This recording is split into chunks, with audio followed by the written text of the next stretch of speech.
Hi everyone, this is video number 2 based around the Adagio from Bach's Sonata in G minor.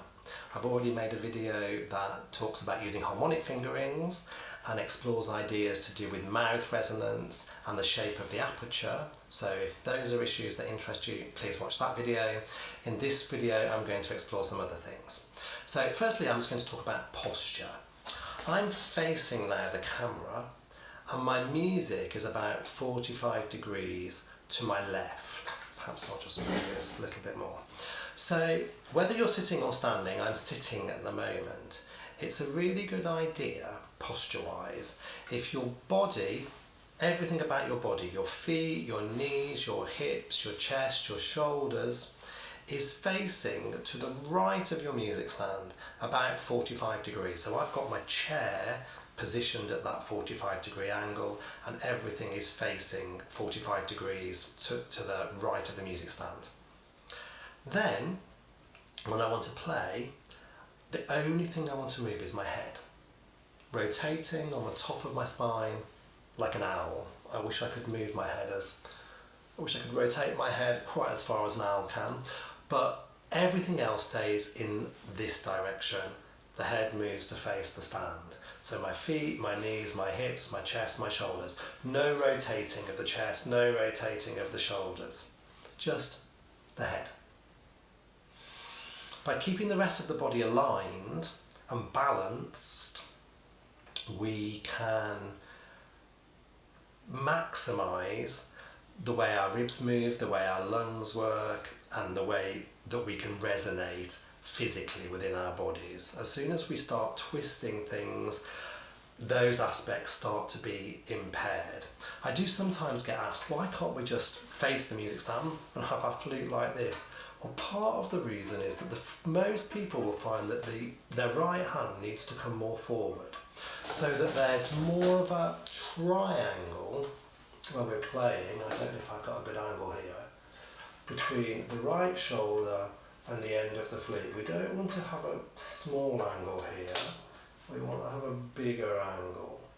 That can also help to make sure that we're not pressing too much on the lip.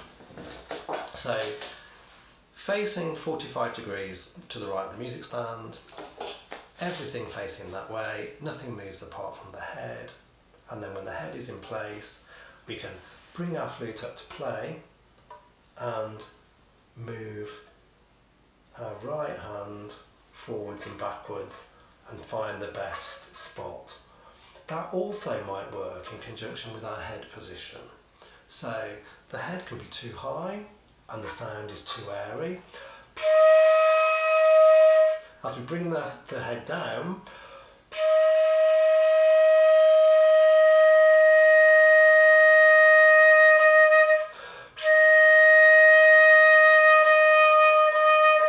go too far and start squashing the sound.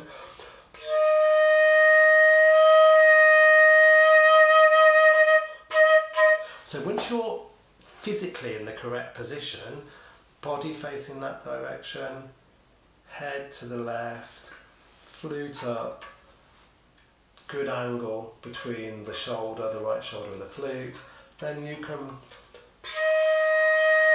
The back of the neck should be quite straight. The crown of the head should be feeling upwards. Lots of people talk about a puppet or a string pulling the head upwards. And perhaps that might encourage your chin to come a little bit closer to your chest, not too far, but a little bit closer. So you can just experiment with thinking about where the chin is, how straight the back of the neck is the sort of head sitting on top of the spine nicely, and then we're ready. Second way that I'm going, once I've got all that in place, the next thing I'm going to do is nose breathing. Wherever possible, I'm not going to open my mouth to breathe while I'm working in this video.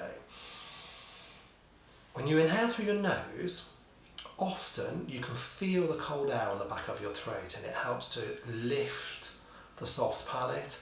It helps to open the nasal passages to resonate more, and there's a feeling that the air goes straight down to the diaphragm more quickly, so that as it goes down, the belly starts to sort of become bigger as the diaphragm pushes down and pushes all of the organs below the diaphragm out, and the belly and all around starts to expand. I like to think of this like a corset, rather than just the belly and just the abdominals.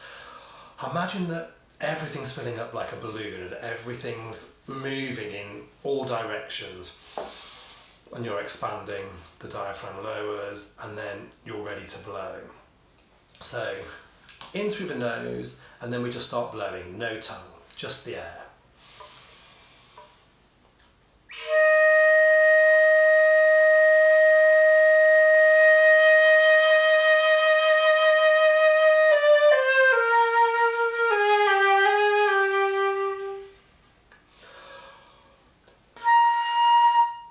I did use the tongue there, sorry, I'm trying not to.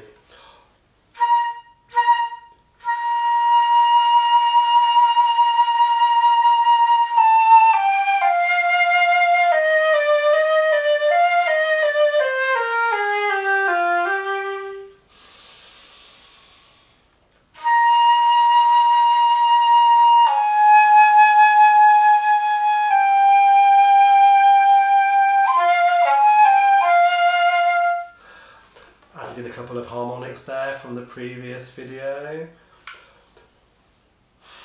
Breathe out, breathe in through the nose.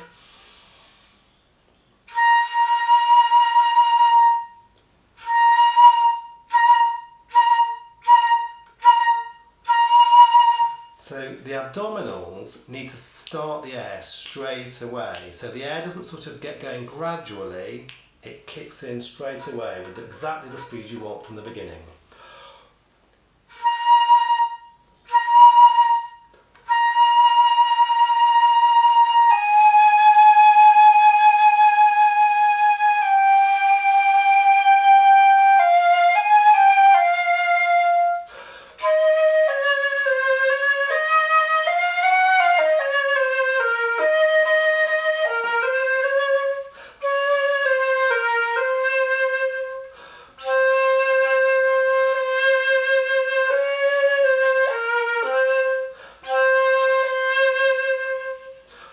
Are still useful. So breathing through the nose, filling the lungs, opening the throat, lifting the soft palate, and then blowing, no tongue. That's the first thing. I'd use the tongue on repeated notes.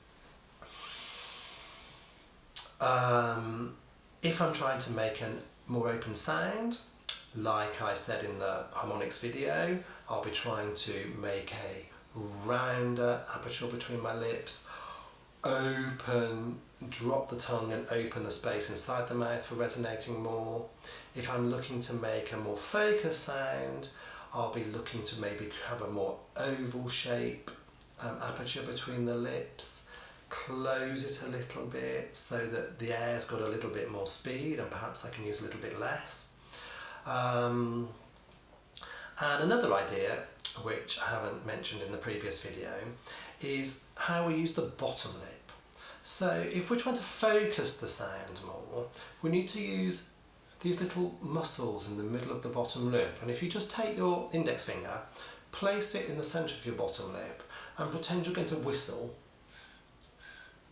You don't need to be able to whistle, but as you pretend to whistle, I can feel all the little pad of muscles here sort of scrunching and becoming firmer. So it's kind of like my bottom lip can be soft, or my bottom lip can become a bit sort of denser, a bit firmer. And that can help to give more focus to the sound as well, especially with an oval shape.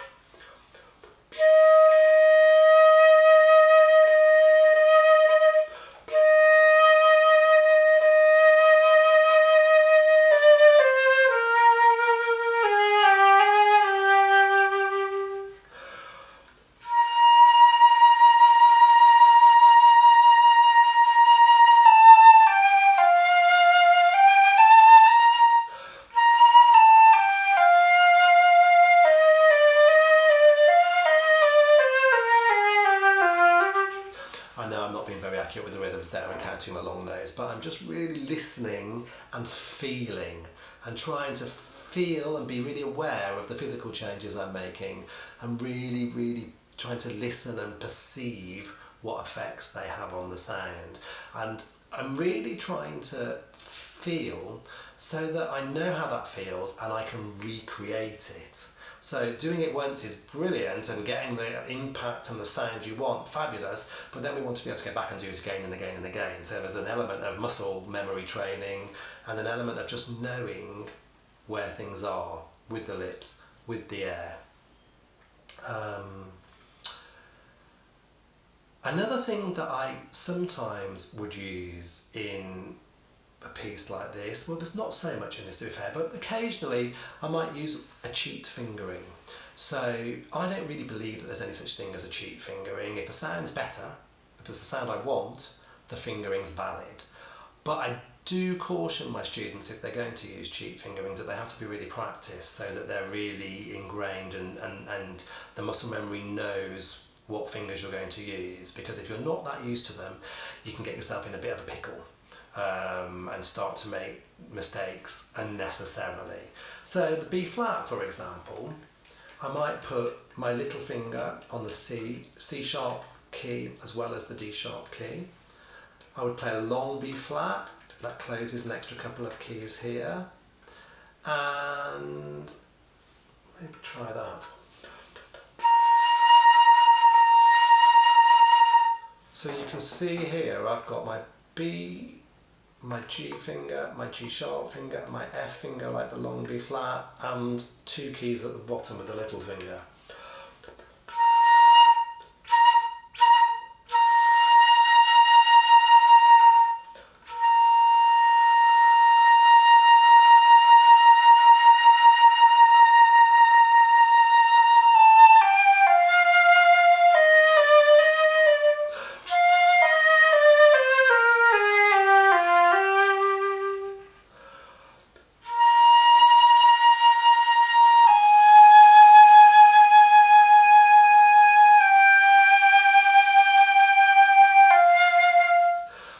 Keep my little finger on both keys as far as the F, but not the E flat, and obviously you're going to take it off for the D. So a little bit of little finger dexterity is required at the bottom there, sliding backwards and forwards.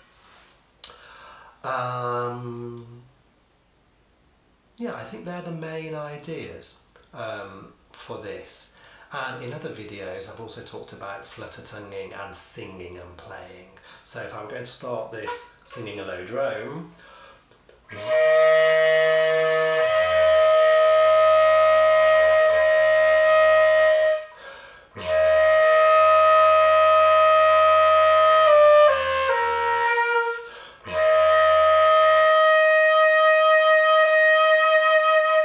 or singing up,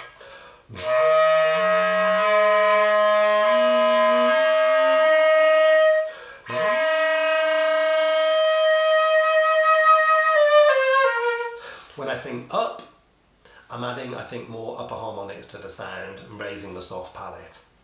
When I sing down, dropping the jaw and accessing the chest resonance. So it really depends on what you need in your playing, what you're trying to achieve. If you're trying to add more depth, sing down and go for the chest resonance. If you're trying to add a bit more sparkle, some more upper harmonics or partials, experiment with singing upwards.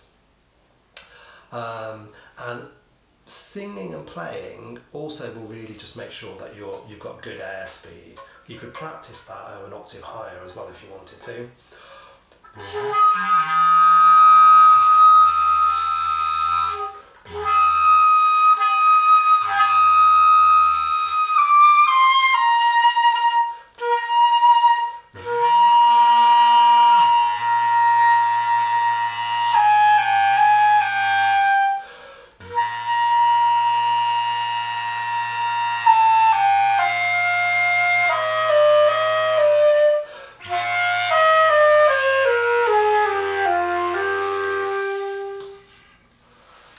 I hope those ideas are useful, and I hope that they help you to really start getting the tone that you're looking for and really get the tone resonating. Good luck.